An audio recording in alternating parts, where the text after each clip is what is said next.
Hi, and welcome to the show. Subscribe at kevinmd.com/podcast. Get CME by clicking on the CME link in the show notes. Today in the show, we have Kimberly Jackson-Bekemeier. She's a family physician and she's the founder of Coaching Chronic Disease. Her Kevin MD article is titled A Doctor's Journey, Navigating Chronic Disease and Empowerment Through Life Coaching. Kimberly, welcome to the show. Thank you. Glad to be here, Kevin.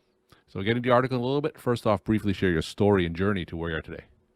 Absolutely. So I am a family physician, and I was diagnosed with type 1 diabetes in 2020, and then became a certified life coach, or went through the journey, became certified in 2022 as kind of a culmination of all of those things, diabetes plus physician, and then filling the gap with life coaching. So tell me, when you got diagnosed with diabetes, how did that affect you professionally as a physician? And why did you seek out life coaching? Absolutely. So family physician, diabetes in general, kind of our bread and butter, right? No stranger to it, although we don't see as many type 1s. Interestingly enough, in my private practice, I actually got us ADA accredited, and we had a diabetes wellness center before my diagnosis. Really had a passion there, and then got diagnosed and realized, as you know, we do, it's very different as a patient. And it wasn't just about the numbers or the carb counting or the activity. There's so many facets in there. Your stress, your sleep, your just everything in your life kind of comes together. And for me, that was a crashing halt. 2020, this was even pre-pandemic, where I had to go out on a leave, DKA, hospitalized, all that good stuff. And then was kind of struggling to come back afloat and maintain my family practice, and was looking for more. I had my family physician, I had my endocrinologist, added on a dietitian, added on a strength coach to figure out how to now work out with diabetes and not go low, but still didn't quite have that community. There was still a piece of thinking of every complication and what if this and what if that and why me, and came across life coaching and found that was a way to manage my mind and my thoughts and all these other things that were coming up with an incurable disease. What could I actually take control of?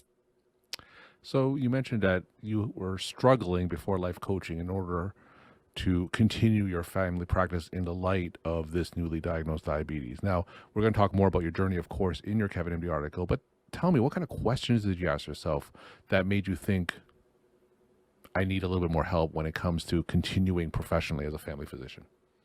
Yes, I mean, questions came up. Can I do this long term? Meaning, can I still practice clinical medicine?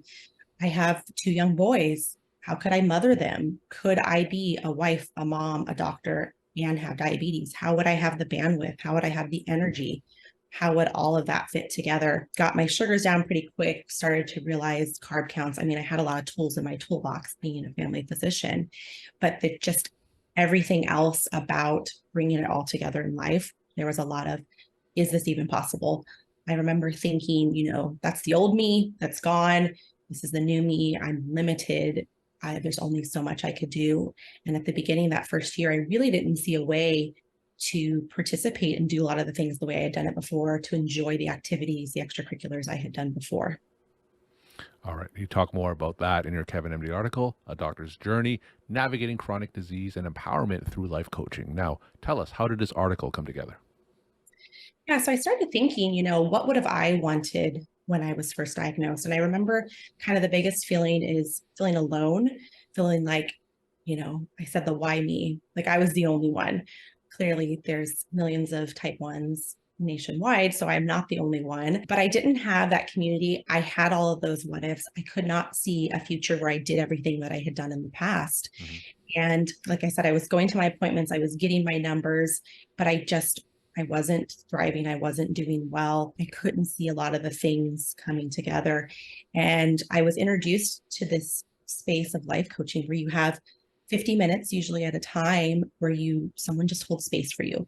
You're able to talk, you're able to process, which unfortunately, we have so much going on in modern medicine. I mean, we often, with our family physician, our endocrinologist, even our dietitian, we don't get almost an hour to kind of go through everything else and adjust medications and go over numbers. So this was a place where all that medical stuff was put aside. Mm-hmm. Your life coach doesn't care how many units of insulin you're on. They care about managing your thoughts and why are you feeling that way? So looking into all the obstacles and saying, really, how can we turn that obstacle into a strategy to get back to where you want? So give us a specific example of how life coaching, some of those strategies, some of those sessions eventually helped you manage all these different facets of you, the diabetes and your family life, and of course what you do as a family physician. Absolutely. So I definitely had a turning point. I had gone to a wellness retreat. So I thought, I'm just going to leave everything else and I'm going to go with a coach for a yoga retreat. I'm going to move, I'm going to eat nourishing foods, figure it all out, take all that extra out. And that didn't happen. But I remember her saying, what's the worst case scenario? And I had had some pretty severe lows where I was traumatized from them, thinking if I go low again, like that's it. So she asked me, what's the worst case scenario? And I said, I'll die. So, okay, let's not think of this as so black and white. What have we done in the past? How can we start trusting ourselves again to say, you have had lows and you didn't die? We say as type ones, right? We're 100% survival of hypoglycemia if we're still here. So she kind of touched on that and said, what have you done? How can we build back your trust? What little steps can you take? And that was something that I hadn't even thought of. And when I started opening up to, yes, I could die. I mean, there are a lot of diseases out there that we could die from, but getting away from that black and white thinking of either it's A or it's B, and what are the possibilities? How can we step into that? So that was the first time I was introduced. Wasn't quite ready. I still came home and thought, oh, she doesn't get it, Hmm. hypoglycemia, but it had opened me up. And then I followed up and I met with more coaches and they thought, why are we going down this path? What are we thinking? If you think that you will die, what is coming up for you? And it was thoughts of, I'm young and I have kids and I have a career and things that I want to achieve, and I can't do that if. And so it was shifting to that mindset. What if you can do that? And just kind of, it was a whole new way of thinking that I hadn't approached before. How long did it take you before you shifted that mindset? Well, it was over a year from Yeah. diagnosis. So I was diagnosed 2020. I would say I was stuck in that mindset the entire year. 21, when I went on the retreat, I mean, I was a work in progress for a good 3 months. And then I entered life coach school where I was really just in it every day and going through and coaching myself, which was the biggest thing. And that was, a 6 month journey of coaching myself and coming up with the obstacles and coming up with the strategies. And by going into the training, I was forced to use the tools on myself. Hmm. Once I used those and put them into practice, I was making new neural pathways. So before my old brain was black and white, hypoglycemia equals death, I started to create these new pathways of what if this, what if that, what if this. So what's your life like now in terms of balancing all the things that we talked about, your professional life, your family, as well as your diabetes? Yeah, so I celebrated my third anniversary in January, and I mean it's night and day from 2020. So I have a thriving family practice with 3 other partners. We're expanding to another location. I've now started my own coaching business because I realized the value of what I've gotten. So not only do I have family practice, I actually added more, which I thought wouldn't be possible when I was diagnosed. I'm present more for my kids because I think I value that time more. So I'm able to be in their classroom and be in the moment. Physically, I was a runner beforehand and I was convinced that was out. My husband and I actually competed in a triathlon in the fall. So, I mean, I'm doing things that I had done plus more. So I think before I thought this was a negative version of me. And now I say this is, Kimberly 2.0, and it's even better than the original. Tell us how this experience with the diabetes and life coaching, how does it affect you as a physician and in the exam room when you're talking to patients? It has given me so much more grace. So I now realize, family physician, I have the luxury of connecting with my patients and creating this chronic relationship. I shouldn't say chronic, that's this relationship with longevity. But now it's, there are so many untold stories. And the snapshot that we see 5, 10, 15, 20 minutes is so minuscule compared to everything that they have going on. And sometimes the greatest impact that you can make at the visit has nothing to do with their chief complaint. It has nothing to do with their lab values and everything to do with all the other things that they're managing. I have a great endocrinologist. I have a great primary. I had great numbers and it was kind of coming in like, all right, A1C is great. We don't need to adjust anything. and I wasn't doing well. So having that time to talk to patients and starting the conversation, how are you doing today, is such, opens so many gates. And I think allowing myself that time to ask them really, helps connect with them, helps see obstacles, creates a better relationship with me. And ultimately, I mean, we do get better patient outcomes that way too. So one of the things that you mentioned that caught my ear was that you're now uncovering stories that were previously untold. What's an Correct. example of that? What kind of questions are you asking these patients to try to get them to tell some of these previously untold stories? Yeah, I mean, I think the idea of non-compliance, at least in my training, we were introduced to non-compliance. And now, I mean, I'm realizing there's no one who's non-compliant. There are a multitude of reasons why they're not getting the outcome that we're hoping for them, or why we're changing things and the outcome remains unchanged. So I can think of my own patients. I now have several type 1 women in my practice that I didn't have before, or we didn't know a whole lot about them, and they've kind of funneled in. And what they have said was, I was seeing my endocrinologist and I was in your practice, but I would come in once a year because my endocrinologist manages everything. And for the most part, younger patients don't have a lot of other things going on.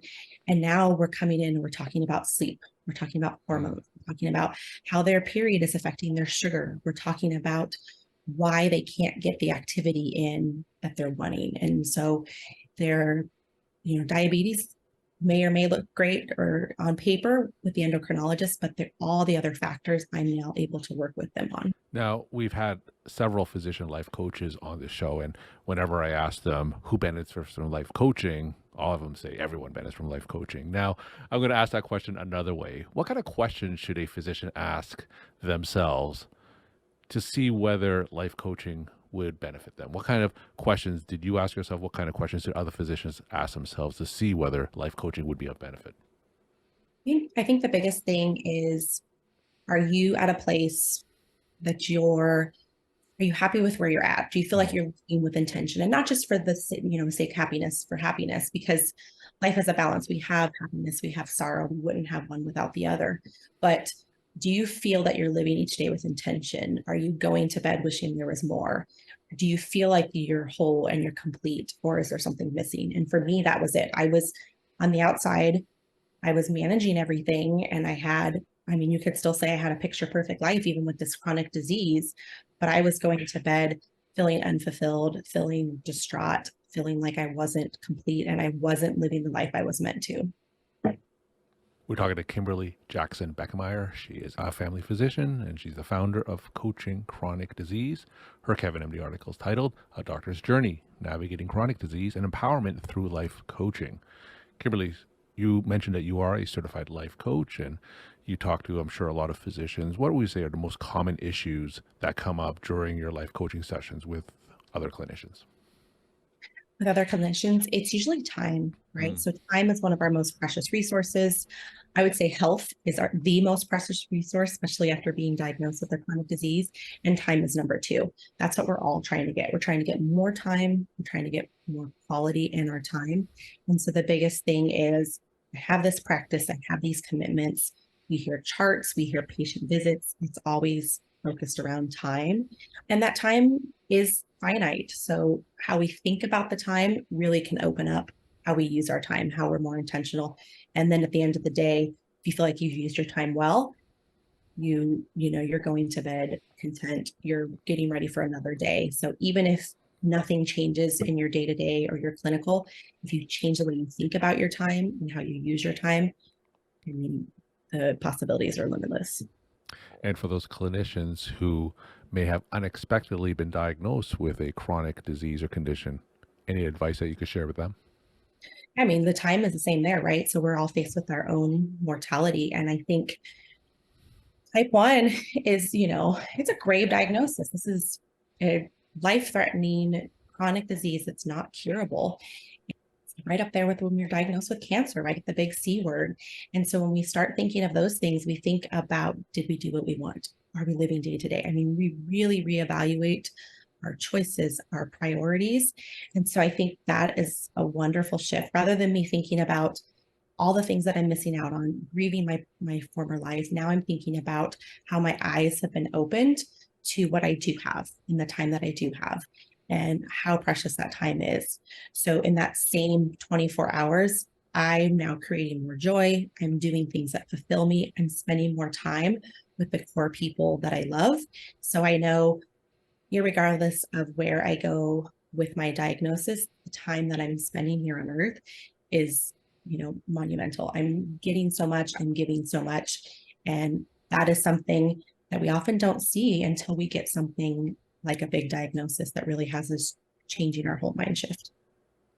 And my final question, tell us some of your take-home messages that you want to leave with the Kevin MD audience. Absolutely. So the biggest take home message, right, is when we were all those starry eyed medical students, remembering every patient has a story. Mm-hmm. So even if it's just one open ended question to allow a little glimpse into their story, we may not have the time to delve in. It may not be appropriate to delve into their full story, but kind of tucking that little nugget back. Every patient has a story. Every patient's story, they actually want to tell it. So that comes in different times, different spaces, but just allowing that opportunity for them to tell it in their words, in their time. And when they do, validating that their story is real, it's authentic, even if it's not something that we're used to or we're experienced in. Kimberly, thank you so much for sharing your story time and insight, and thanks again for being on the show. Thank you. I appreciate it.